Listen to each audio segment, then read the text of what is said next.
questions, so Great.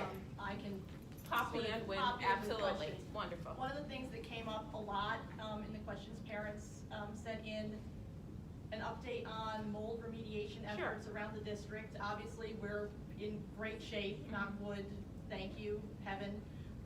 And then also what's happening with Clunin and Roxbury. There's been a lot of rumor about those schools being relocated at some point, and if you could, particularly Clunin, because that affects, you know, it's a feeder school from Still Meadow, if you could address that. Yeah, I'd love to talk about that. So we have, every town has this moment where they have to decide whether or not it makes sense to continue to put money into certain schools because they've just they've lived their lives and they are old and we are struggling with how we're going to do repairs. I think you all know, almost a year ago today, we created something called a mold task force, and I was selected to be one of the 5 members of the mold task force. And one of the things that the mold task force did was go around and do assessments of all of our schools and try to make a determination of what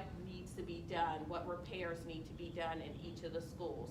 And we hired 2 construction management firms that are helping us with this. One is Bismarck and the other is Viking. And those construction management companies have gone through and they've done truly a deep assessment of our schools. As you know, we had a outside firm that was in charge of our facilities in the past. We had AFB and ABM. We have decided to take that work in-house now. We really felt like we need to have our own people doing this work. We can't have outside people doing the work. And so we are really excited that on July 1st, the asset management group that used to be the mold task force started hiring facilities managers that are assigned to all of our schools. And so one of the things that we found that Still Meadow, yes, is in a pretty good place. We are concerned about the portables, but we're concerned about the portables across the entire district. We have portables in, we don't have any of portables that we're like, oh, these are in great shape. We just don't. And so we are trying to decide comprehensively what we're doing with portables. Same with our playgrounds. We walked into our playgrounds being not in great conditions, not having even a full-time plan of what we're going to do with our playground year over year over year from our, with the facilities group that were overseeing our schools. So we have now come up with a comprehensive plan with how to deal with all of our playgrounds.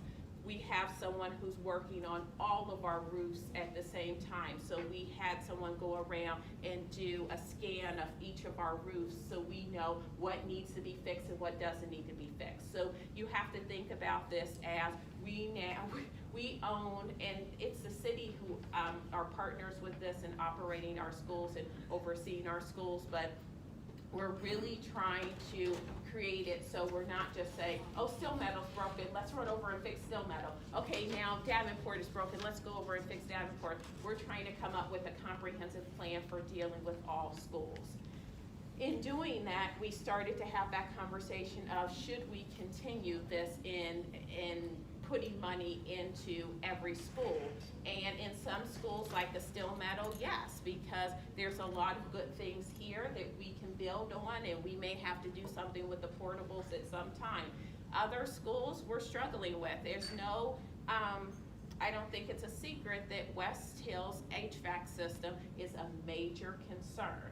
And when you have an HVAC system that is that old, has major concerns, I can't just shut down the school for a day or a week or a month or a year and fix that problem. And when you have a situation that you can't just say, oh, I can fix that tomorrow, you have to come up with a long-term plan. And so that's what we're in the process of doing right now.